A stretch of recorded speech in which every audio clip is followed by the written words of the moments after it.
Hello दोस्तों, मैं मुकेश स्वागत करता हूं आप सभी का हमारे YouTube चैनल एपीसी एकेडमी पे। तो दोस्तों, आज हम बात करने वाले हैं संविधान की अनुसूचियों के बारे में। तो संविधान की अनुसूचियों की बात करें दोस्तों, तो संविधान में मूलतः 8 अनुसूचियां थी। यानी जब संविधान 1950 में लागू किया गया था तो उसमें 8 अनुसूचियां थी। विभिन्न संविधान संशोधन के तहत जो है इसमें 4 अनुसूचियां जो हैं बाद में जोड़ी गई हैं। तो वर्तमान में बात करें तो उसमें 12 अनुसूचियां हैं। आज हम इन्हीं 12 अनुसूचियों के बारे में पढ़ेंगे जो आपके एग्ज़ाम के लिए काफ़ी ज़रूरी है। अगर मैं विशेषकर बात करूं टेट एग्ज़ाम की, एचपी टेट की, तो उसमें यहाँ से क्वेश्चन पक्का ही देखने को मिलता है। तो चलिए डिस्कस करते हैं फर्स्ट अनुसूची में। दोस्तों, अगर आपने ये जानना हो कि भारत संघ में कौन कौन से राज्य शामिल हैं तो उसके लिए हमें प्रथम अनुसूची को पढ़ना होगा। आर्टिकल 1 कहता है कि भारत जो है वो राज्यों का एक संघ है। तो हमें ये भी जानना जरूरी है कि भारत संघ में कौन कौन से राज्य शामिल हैं। तो इसीलिए जो है अनुसूची 1 में जो है भारत संघ के राज्य क्षेत्रों को शामिल किया गया है। तो आप देखेंगे कि अनुसूची 1 में भारतीय संघ के घटक राज्यों एवं संघ शासित क्षेत्रों का उल्लेख किया गया है। ठीक है, अगर आप देखना चाहें कि भारत संघ में कौन कौन से राज्य हैं और कौन कौन से केंद्र शासित प्रदेश हैं, तो इसके लिए हम प्रथम अनुसूची को पढ़ेंगे। तो याद रखेंगे कि फर्स्ट शेड्यूल जो है वो संबंधित है भारत संघ के राज्य और संघ शासित क्षेत्रों से। इसमें एक सूची दी गई है जिसमें बताया गया है कि भारत संघ के कौन कौन से राज्य हैं और कौन कौन से केंद्र शासित प्रदेश हैं। वही बात करें हम आर्टिकल 1 की, तो आर्टिकल 1 कहता है कि भारत राज्यों का संघ होगा और इसका सेकंड क्लॉज कहता है कि इस संघ के राज्य क्षेत्र और संघ शासित क्षेत्रों को प्रथम अनुसूची में उल्लेखित किया गया है। तो प्रथम अनुसूची में बताया गया है कि भारत संघ के करंटली 28 राज्य हैं और 8 केंद्र शासित प्रदेश हैं। तो इनकी सूची आपको फर्स्ट शेड्यूल में देखने को मिलेगी। तो ये था फर्स्ट शेड्यूल। कई बार यहाँ से क्वेश्चन पूछा जाता है कि भारत संघ के राज्य क्षेत्र और संघ शासित क्षेत्रों का उल्लेख किस अनुसूची में उल्लेखित है। आंसर होगा प्रथम अनुसूची। चलिए नेक्स्ट अनुसूची की बात करते हैं। तो चलिए आगे बात करते हैं अनुसूची 2 की। अनुसूची 2 जो है वो विभिन्न पदाधिकारियों को प्राप्त होने वाले वेतन, भत्ते और पेंशन का उल्लेख करती है। तो अनुसूची 2 में बताया गया है कि भारतीय राज्य व्यवस्था के जो विभिन्न पदाधिकारी हैं उनको कितना वेतन, अलाउंसेस और आफ्टर रिटायरमेंट उनको पेंशन कितनी मिलेगी। तो इसमें किन किन पदाधिकारियों के वेतन, भत्ते और पेंशन के बारे में बताया गया है।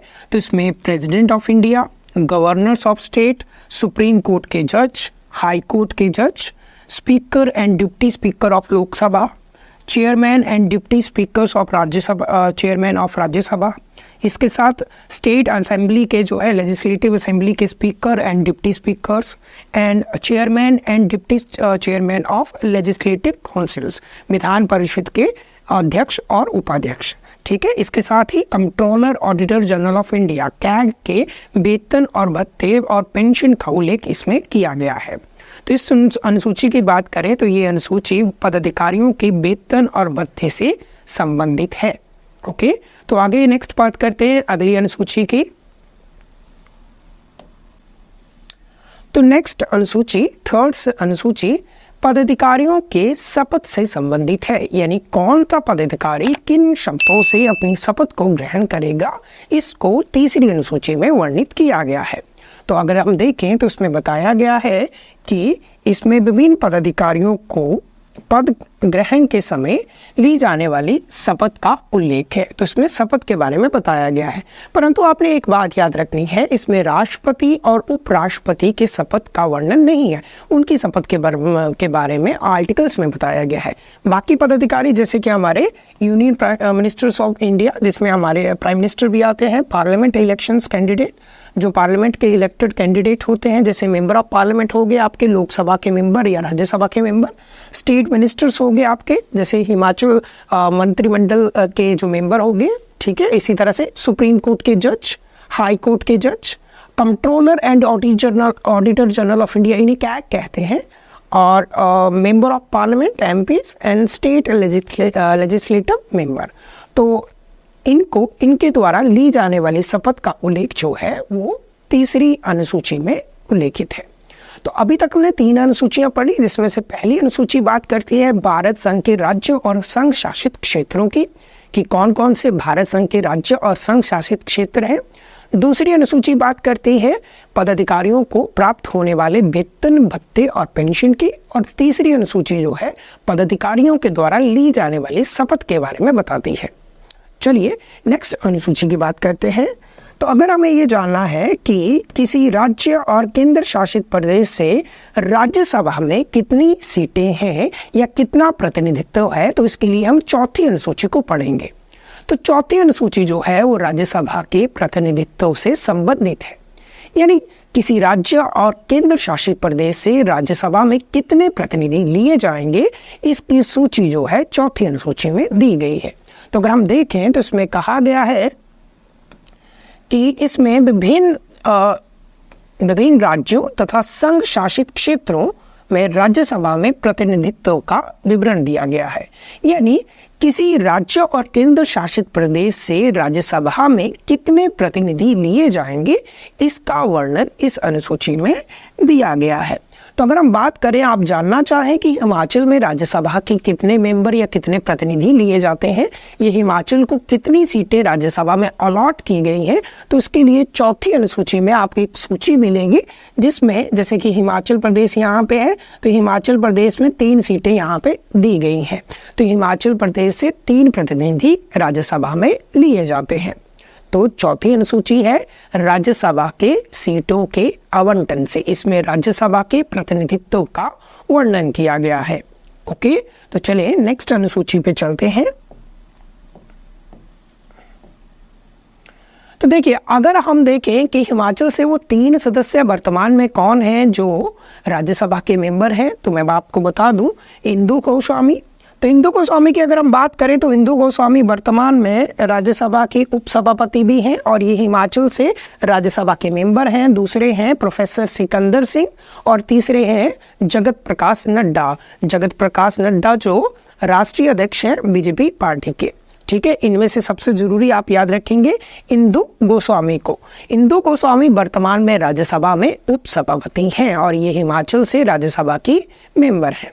ओके, चलिए नेक्स्ट अनुसूची की बात करते हैं। नेक्स्ट अनुसूची है 5वीं अनुसूची। देखिएगा, 5वीं अनुसूची जो है वो अनुसूचित जनजाति और अनुसूचित क्षेत्रों के बारे में विशेष प्रावधान करती है।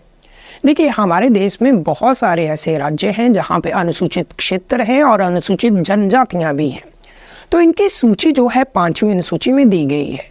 तो 5वीं अनुसूची में अगर हम बात करें तो वर्तमान में 10 ऐसे राज्य हैं जो इसमें आते हैं, यानी 5वीं अनुसूची के अंडर वर्तमान में 10 राज्य आते हैं, जिसमें से हिमाचल प्रदेश भी एक है। तो इन राज्यों के जो अनुसूचित जनजातियां हैं और अनुसूचित क्षेत्र हैं, उनके बारे में विशेष प्रावधान किए गए हैं, प्रशासनिक प्रावधान किए गए हैं।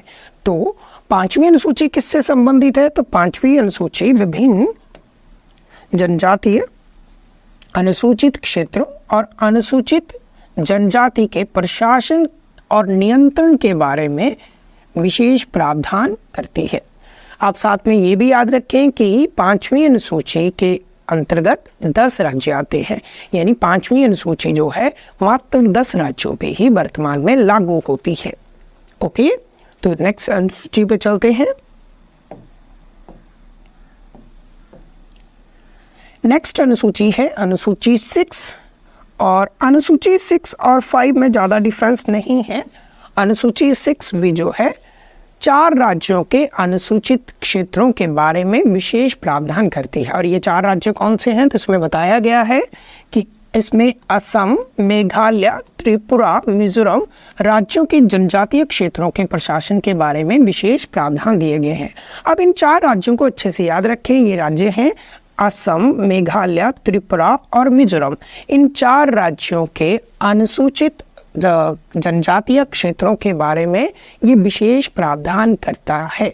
तो अनुसूची 5 और अनुसूची 6 अनुसूचित जनजातीय अनुसूचित क्षेत्रों के बारे में विशेष प्रावधान करते हैं, परंतु अनुसूची 6 जो है वो मात्र 4 राज्यों पे ही लागू है और विशेषकर नॉर्थ ईस्ट के राज्य हैं और ये राज्य हैं असम, मेघालय, त्रिपुरा और मिजोरम।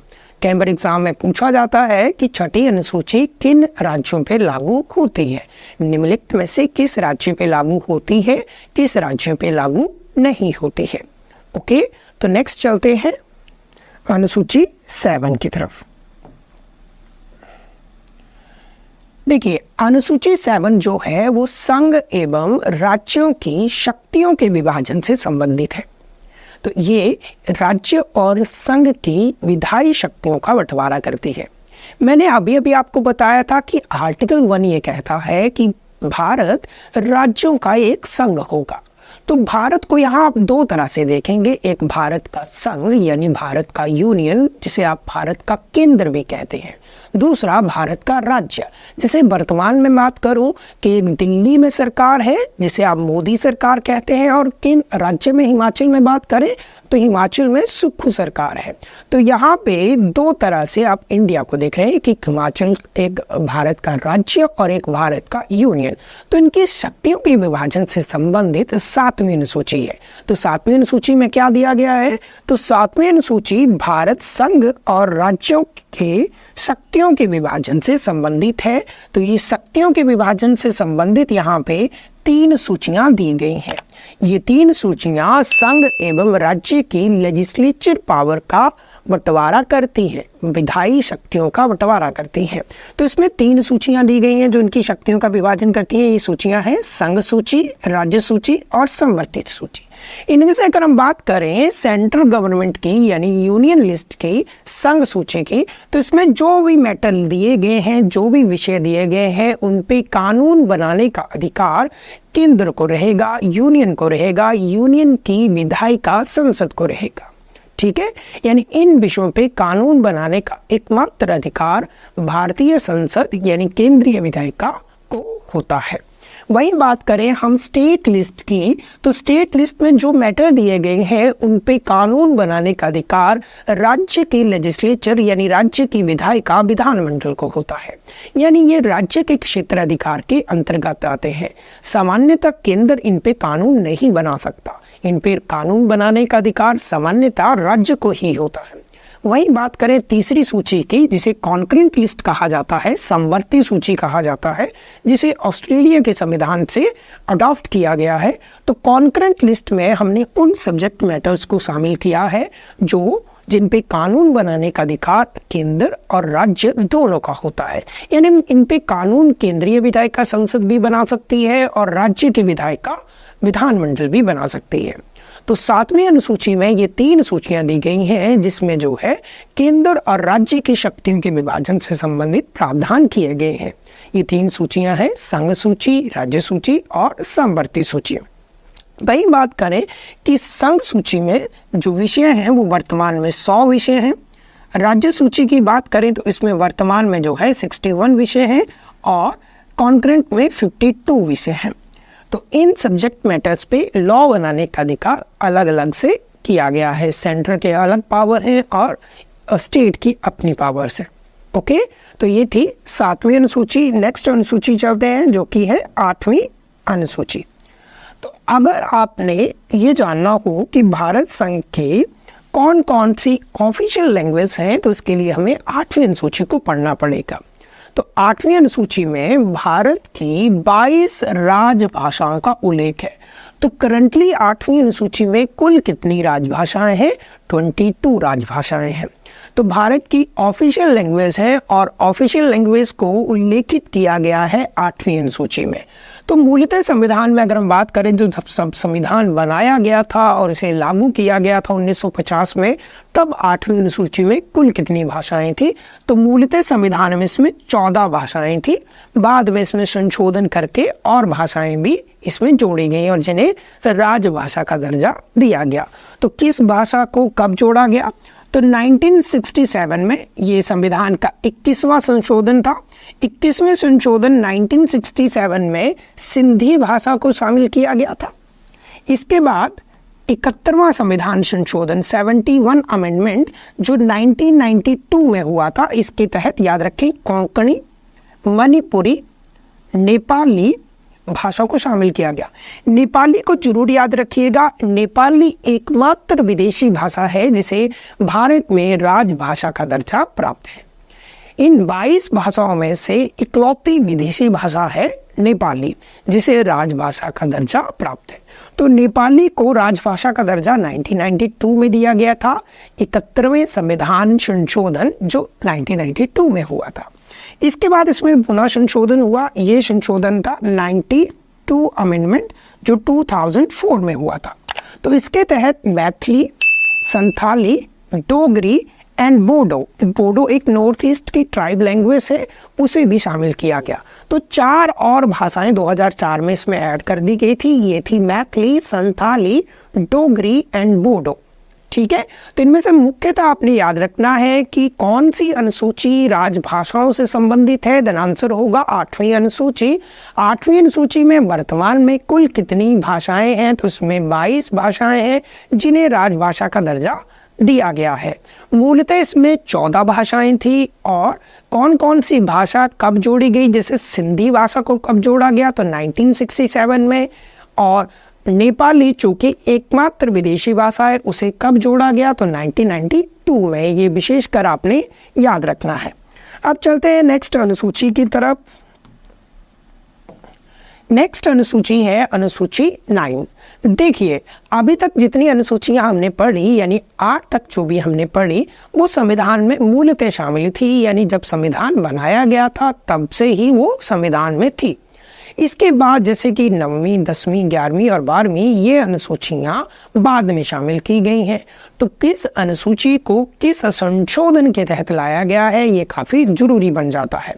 तो बात करते हैं 9वीं अनुसूची की। तो 9वीं अनुसूची को कब और कैसे लाया गया? तो 9वीं अनुसूची को लाया गया था प्रथम संविधान संशोधन जो 1951 में हुआ था। देखिएगा, 1950 में हमारा संविधान लागू हुआ और उसके 1 साल के भीतर ही यानी 1951 में ही जो है उस पर संशोधन आ गया था। 1951 में फर्स्ट अमेंडमेंट के तहत संविधान में 9वीं अनुसूची को शामिल किया गया था।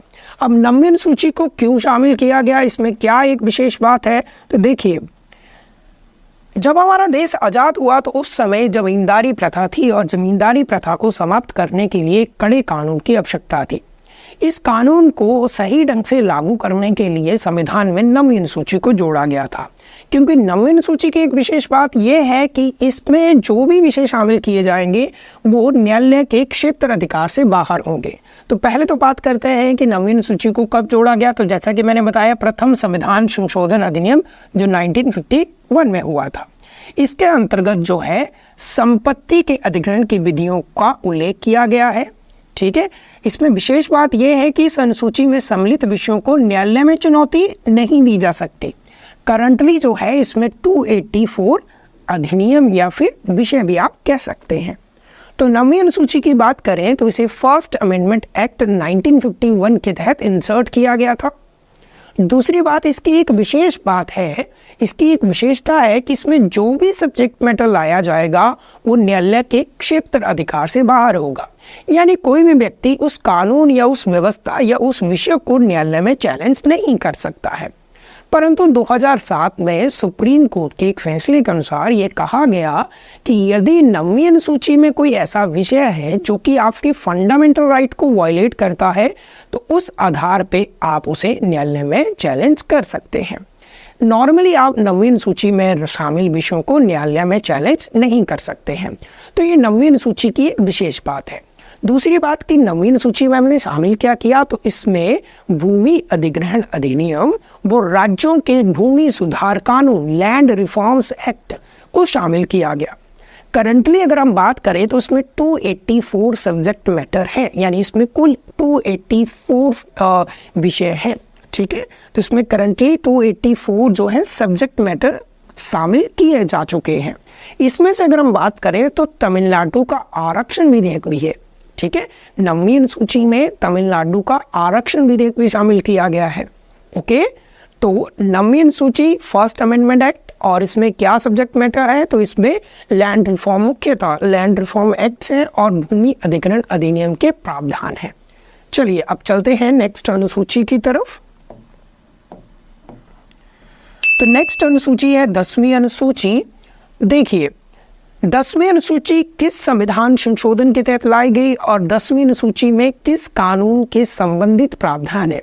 देखिए जो भी अनुसूची बाद में लाई गई है, जैसे 9th, 10th, 11th and 12th, ये सारी अनुसूचियां किसी न किसी एक विशेष कानून से संबंधित है।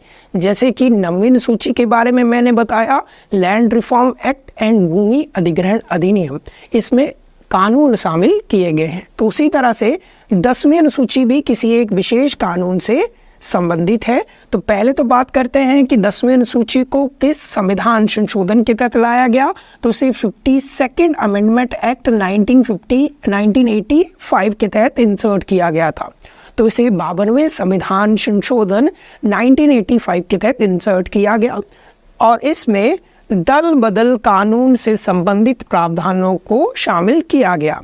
तो 10वीं अनुसूची जो है वो दल बदल कानून से संबंधित है।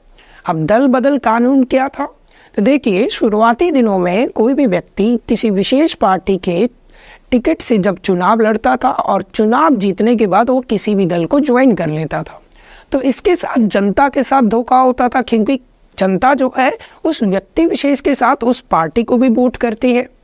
तो उसके बाद इंट्रोड्यूस किया गया दल बदल कानून। दल बदल कानून के तहत जो है किसी भी लोकसभा के मेंबर और विधानसभा के मेंबर को अयोग्य सिद्ध किया जा सकता है। कैसे किया जा सकता है, यदि कोई व्यक्ति किसी विशेष पॉलिटिकल पार्टी के चुनाव चिन्ह से चुनाव लड़ता है और चुनाव जीतने के बाद यदि वो दल बदल लेता है तो उसकी जीती हुई सदस्यता जो है दल बदल कानून के तहत रद्द की जा सकती है। जैसे एग्जाम्पल के लिए मैं बात करूं कि हमीरपुर संसदीय क्षेत्र से कोई एक व्यक्ति जो है बीजेपी के टिकट से चुनाव लड़ता है और वो चुनाव जीत भी जाता है, परंतु जैसे वो लोकसभा का मेंबर बन जाता है, लोकसभा में चला जाता है, तो वहाँ पे वो दूसरे दल को ज्वाइन कर लेता है। तो बीजेपी वाले जो है इस कानून के तहत उसकी जीती हुई सदस्यता, यानी वो लोकसभा का मेंबर बन चुका है, तो उसकी जीती हुई सदस्यता को रद्द कर सकते हैं, उसे अयोग्य सिद्ध कर सकते हैं। तो दल बदल कानून से संबंधित कौन सी अनुसूची है, वो है 10वीं अनुसूची। दल बदल कानून से संबंधित प्रावधान 10वीं अनुसूची में शामिल किए गए हैं और 10वीं अनुसूची 52nd अमेंडमेंट एक्ट 1985 के तहत इंसर्ट की गई है। चलिए नेक्स्ट बात करते हैं शेड्यूल 11 की। तो शेड्यूल 11 भी जो है एक विशेष कानून से संबंधित है और इसे इंसर्ट किया गया है 73rd अमेंडमेंट एक्ट 1992 और 1993 के तहत। ठीक है, तो 73वें संविधान संशोधन 1992 या 1993 ये दोनों ही सही है। 1992 में ये विधेयक पार्लियामेंट में लाया गया था और 1993 में इसे संसद के द्वारा जो है पारित और इम्प्लीमेंट कर दिया गया था। तो 73वें संविधान संशोधन के तहत 11वीं अनुसूची को इंसर्ट किया गया। इसमें पंचायती राज संस्थाओं को कार्य करने के लिए 29 विषय प्रदान किए गए हैं। तो आप समझिएगा 73वां संविधान संशोधन पंचायती राज व्यवस्था से संबंधित है। इसमें पंचायती राज व्यवस्था को संवैधानिक स्टेटस दिया था।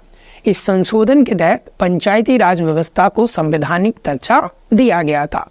बलवंत राय मेहता समिति की सिफारिश के आधार पर हमने 3 स्तरीय पंचायती राज व्यवस्था को अपनाया था। तो बलवंत राय मेहता ने इसके 3 स्तर दिए थे।